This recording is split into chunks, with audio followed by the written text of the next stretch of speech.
What is up, you guys? We are here for our weekly anchor message where we are getting our spiritual lessons and assignments for the week from headquarters, so to speak.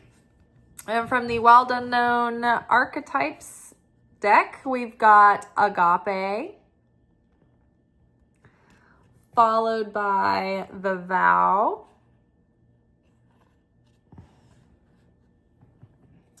followed by the Mystic,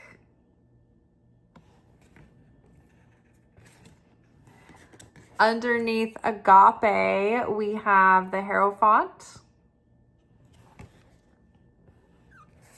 Underneath the Vow, we have Ace of Wands. And underneath Mystic, we've got Seven of Wands. So I'm going to let y'all listen to the audio really quick as you look at the spread. And I think it really came through strong today. So I think it's important that we listen to that really quick before we dive in. Pausing. This week, the portion of Noah connects us to the understanding of agape love at a next level. God's love, or the light, as we can conceive it, is eternal, unwavering, unrelenting, unfluxuating, continuous, unconditional, uninterrupted. Nothing changes the imminence of God's love and light. It's like a signal being perpetually broadcast everywhere, in every particle, in every atom, all of the time. We as vessels are wired to receive the light, but we have to attune ourselves to this broadcast or we won't make a solid connection. So the work becomes fine-tuning our vessel to match the frequency of the light of the Creator. And where does it all begin? In our consciousness. The consciousness through which we perceive the world will determine the sort of thoughts that take shape in our minds. Those thoughts are then latched onto and magnified by the egoic outlook, which then creates feelings and emotions and words and actions. This is what we mean when we talk about someone's vibe, their vibration. It emanates from them. Vibration doesn't lie, and it can't be fabricated. So when we lose resonance with God, we break our connection. This is what it means to make ourselves in the likeness of God's image. We must transform our hearts and souls to be like the light. We do this by keeping the covenant, by maintaining the likeness from the deepest parts of our hearts and souls. But this is uncomfortable work. It requires us to seek out unpleasantness and harsh truths within ourselves. We must look at the ways that we reject the consciousness of the Creator in moments where we are judgmental, selfish, fearful, in our ignorance and in our wrath, as well as our complicity. We must search out the unconscious patterns and mindsets and defense mechanisms and put them aside and sit in the discomfort of the self-examination that breaks the chains of generational curses. When our consciousness is that of love, sharing, goodness, kindness, joy, gladness, and appreciation, when we are healing and correcting and transforming the darkness through making conscious effort, we are connected to the Creator and thereby protected and provided for in the light. All right, so we have agape here, and we were talking about that in the audio, about what is agape love. And it's, we think of it as God's unconditional love that's extended to everyone, and it's us having a warm, open heart towards others. But I think that I would rather think of it the way that it came to me today. And I think it has to do with maintaining our connection. When I saw this line, it was like, that was like our cord that connected us to the Creator. It was like, here's this light, right? These candles and this spark. And this is like our like umbilical cord, right? That connects us to the protection and provision and the constancy of the Creator. And so we have the ability to be like antennas and either tune in to the radio dial of the Creator, or we can't find the signal because we're not in tune, right? So we have to become the same frequency as the Creator. And how do we do that? It's all about our consciousness. So we were talking about how last week was like the seed level of this new spiritual year ahead of us. This is when we start the reading of the Torah over in Genesis. And so last week was all about the creation of the world and the tree of life and our consciousness and the results that came from that. This week, and it was about being co-creators and intentionally directing this potential into material form.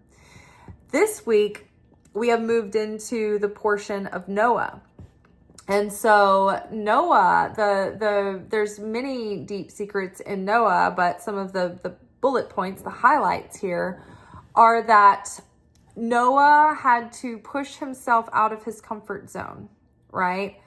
During the time of Noah, the world had become very dark and negative and perverse. And so Noah and his family were the only righteous souls left on earth that time. And so that's why it was destroyed in a flood. And so Noah was able to hold true to the consciousness of the Creator and maintain a being and living in that consciousness. And because of that, he was protected. He was taken into the ark of protection.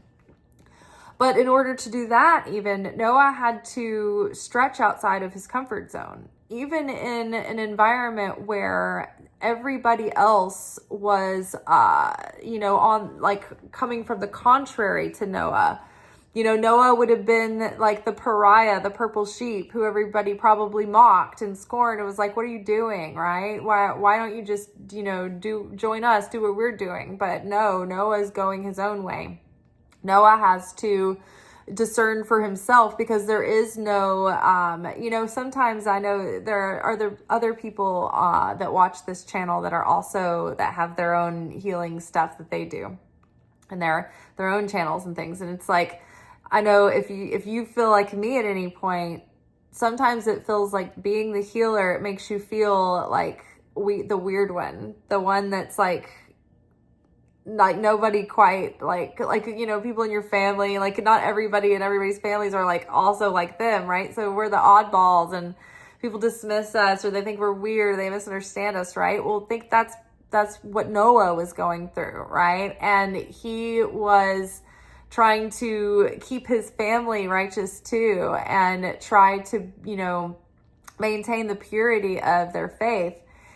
And he had to believe in the discernment. And, do you ever feel like, wow, you lack a mentor, right? Think about it. Noah didn't have a mentor around. He didn't have anybody to like talk to or like blow off steam to or get advice from. It was just him and the Creator and him and his family. And he had to go inward and trust that discernment and then go out of his way to assemble the materials to build this ark, right? And to trust that he could gather these pairs of animals and that they would be able to be provided for and that he could take on this enormous task, right? So Noah pushed himself out of his comfort zone. He did something that wasn't easy. He put himself out there and he followed through in devotion. And, he maintained this consciousness, right? It's like not just in the building of the ark, but it's like on the soul level. He had to overcome his doubt and his fears and everything, and put everything on the line to embody this truth, this wisdom, by taking this action, right? So Noah also, he was true to his self. He was true to his consciousness. He kept his consciousness in line with the Creator. He took that chance and he acted upon that divine inspiration. When he was guided, when he was inspired by that divine inspiration, he took the action. He didn't put it off. He didn't procrastinate, right? He was spiritually prompt. And so we are in a situation where it's like we have gone through a process of having the old world, the old life taken in under a deluge, right? And we are in the arc of the in-between. And we're gathering our intention and we're gathering the potential, because before we come into this physicality, before the material world was in physicality, we were just in pure potential form, right? And it was endless potential, right? But once we come into a shape or a form, it's no longer infinite potential, right? It becomes finite, and it takes on like an expiration date, a shelf life. So we are in a moment right now where it's like we're in the waters of potential again. And now we are drawing from that potential with our intention, what we are going to materialize, what we are going to give birth to, what we're going to co-create with the Creator, this next level of our being, of our destiny, of our purpose, right? And so in order to, do this effectively and successfully and give ourselves the greatest chance to reveal the most potential, it's like we've learned through experience, okay, this is how I create this connection with the Creator, and I nurture it, and I keep it consistent, and I keep it strong. And yes, we have moments where we glitch out and we're going to become disconnected, but the grace is that the instant we can shift our consciousness back, we're reconnected. For example, I went into work tonight and I found out that, like, my coworker was like, hey, guess what? Only one of the computers is going to work tonight because we're offline. Toast is offline. It's connected with the Amazon thing and the servers that went down. And we're all going to have to use one computer to put in every order, including the bar, for the whole restaurant. Like, our restaurant is huge. And I was like, is this like an October prank? And she was like, no. And I was like, okay.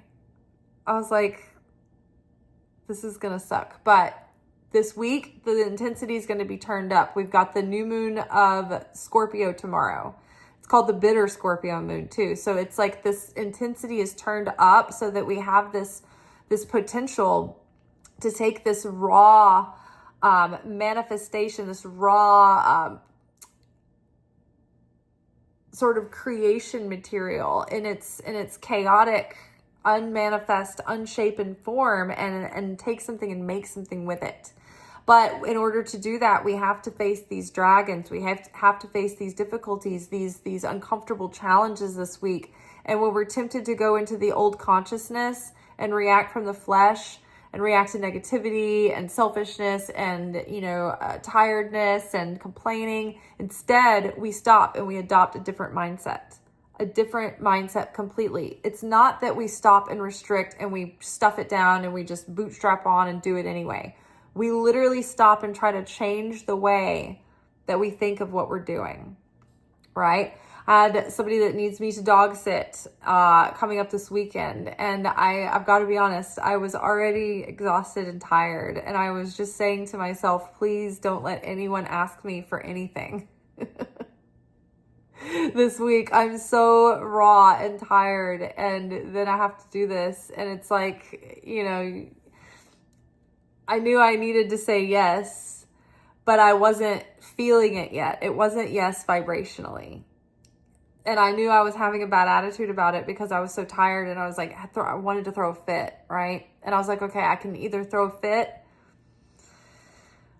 or I can continue and be in a bad energy about this, or I can adopt a different energy about this, and I can try to adopt a different mindset instead of just stuffing it down and being like, okay, like to try to shift my attitude around it completely. So I didn't answer about it yet, and I was like, I'm not going to answer until I'm in a good place about it. And I just thought, okay, obviously I want to help the person out. And I care about the person, and I also care about the dog, right? It's just that I am feeling like I need to be isolated, and I need to be rested, and I need to do other things.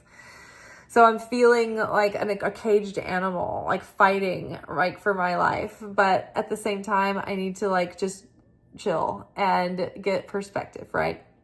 So I'm thinking, I like this dog. This dog's getting old.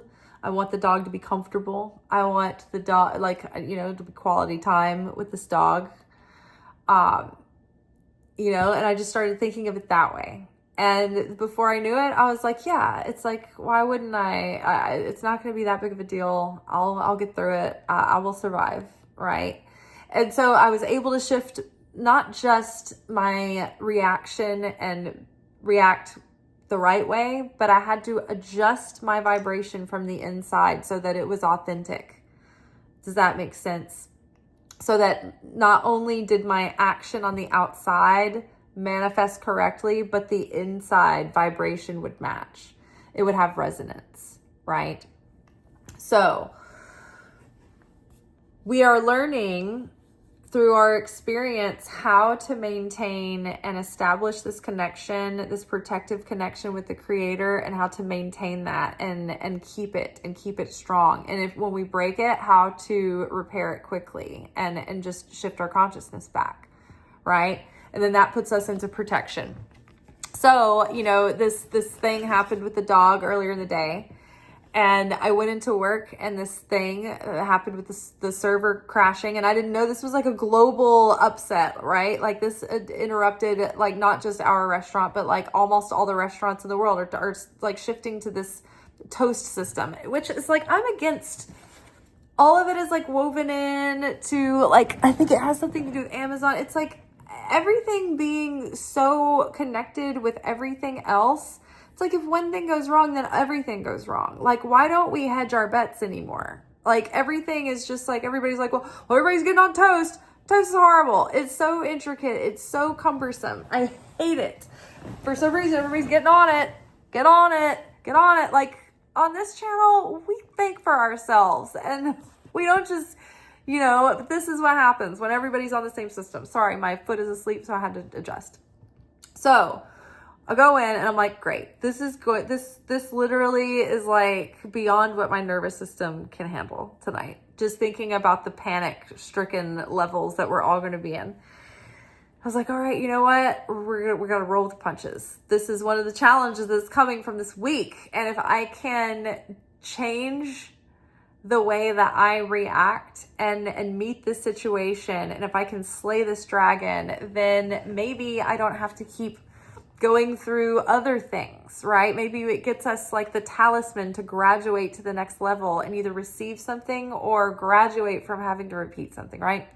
So I'm like, okay, if I want to change and transform and break up the pattern and change the trajectory, it's like I've got to meet this moment with like humor and just embrace it. We're all in this Titanic going down together. Just lean in, just let go and let the river take you, right? So that's kind of what we all came to. We all kind of had a laugh. We're like, great, I'm so scared of the night. And we cut off the book so that we didn't have too much cover flow. And sure enough, when the shift started, it was like the computer started coming back up. And we were able to use all the computers, except we can only do payments through one. But that was something where the other restaurants we were related to were calling us and being like, how are you guys dealing with this? Like, how are you handling the situation? And it was like, we were able to have a pretty chill night, even in spite of it. And, come to find out, this wasn't just something local. It was like global. It's like a global thing that is already happening. So that was like a Noah's Ark moment, right? Even in the midst of the storm, when life is storming on you, where do you take shelter? How do you take shelter, right? And it's through this unconditional, like tapping in to that consistent, unwavering, continuous signal, right? Think when you're going on a road trip and you get out of the big city areas where the radio signals are clear, and you go through these patchy spots where you can hear the song, and then it cuts out, and it is on like you're hearing like AM radio come through, and then it cuts back to the song and it cuts out. It's kind of the same idea. We want a strong, consistent signal. And it has to do with our consciousness and our vibration that we're emanating. Okay, and so keeping that covenant, right, that is maintaining our likeness with the image of the Creator through the right consciousness, through our heart being in the right place, through keeping the commandments and keeping our hands clean, so to speak. We keep that covenant by maintaining that likeness with God and maintaining the commandments and maintaining the effort that we give to maintain that connection. So that's where we have the Ace of Wands here. It's like there's this cardinal energy that we've been feeling in the air, and from last week it was really prime for seed planting, right? And so now what happens when you plant the seeds? You wanted the storm to come to water the seeds, right? And so this is a week where, yes, we are going to be maybe like navigating the storms, but we can recall that we have the ark. We can go into the ark, right? But it's like we have to remember how we create that connection and how we keep that connection. So as we do the things to maintain that connection and keep that covenant and maintain that likeness with the Creator, then we are able to channel that energy and that fire and that creation force through us and into this new leg of the journey, this new chapter, right? And so are there dreams that you're trying to see come to fruition? Are there things that are dear to your heart that you have never seen come to light? This might be the moment that you want to be planting those seeds. One of the Kabbalah Center's astrologers was talking about this in the presentation that I basically did the stitch with my iPad, but I let you guys hear the astrology report from the Kabbalah Center, and you can go back and watch that video in the Rosh Hashanah recap, or like they've been putting out clips on Instagram. Basically, this one clip was highlighting one of the aspects, which is Neptune is going to be conjunct with Saturn in 0 degrees of Aries, and this is a 300-year cycle. So this only happens every 300 years or so. And that's happening, I think, in February. And so that is going to be a huge moment where we are in the 0 degree of Aries, the Ace of Wands moment, where that is the divine spark, that first degree of the spark of lighting the fuse of creation. And so what is Neptune? It's our dreams, our visions, our creativity. And what is Saturn? But the discipline to actually make those dreams a reality and be pragmatic and take steps to materialize the dreams. And we have the ignition to turn over the engine, right? So very exciting. So it's important right now that we're creating that connection. We're keeping it strong. We're making the transformation, and then we're taking our intention and we're really focusing on making things happen right now. Because what happens is that when you transform something within you and you break apart that negativity, it becomes your spiritual gasoline. It's fuel. It's creation fuel. So you have to harness that within your intention when you're taking action. And the more you can be intense and passionate in your activities, right? If you are, like, say, creating something with like doing something artistic, right? Be enjoying that process when you're in it. Don't just phone it in, right? If you are digging a ditch, if you're doing something physical, like, do it with all your heart, do it with precision, like, do it with enthusiasm, do it with gusto, right? And so, again, what we were just saying is, as we transform, it releases this magical energy to create with. And that's where we have the mystic card here with 7 of Wands. The mystic, we know, is the person, like, much like ourselves, who sees the creator in everything. And because we can see the light in everything, that is the thing that fuels our transformation. When we can see the face of God, that means that we can handle, like, when we are in the midst of trial and difficulty, we can perceive God working on us through the situation, and even working on our behalf through the situation. We can see how it's being used to shape us. I wish I could remember the exact wording of the portion, the Zohar portion that we were talking about that was connected with Noah. There was a reference to, I think, maybe one of the Psalms where maybe David's talking about cleaving to the cornerstone and loving that cornerstone, and being face to face with God's righteousness and cleaving to the cornerstone, or something like that, embracing the cornerstone.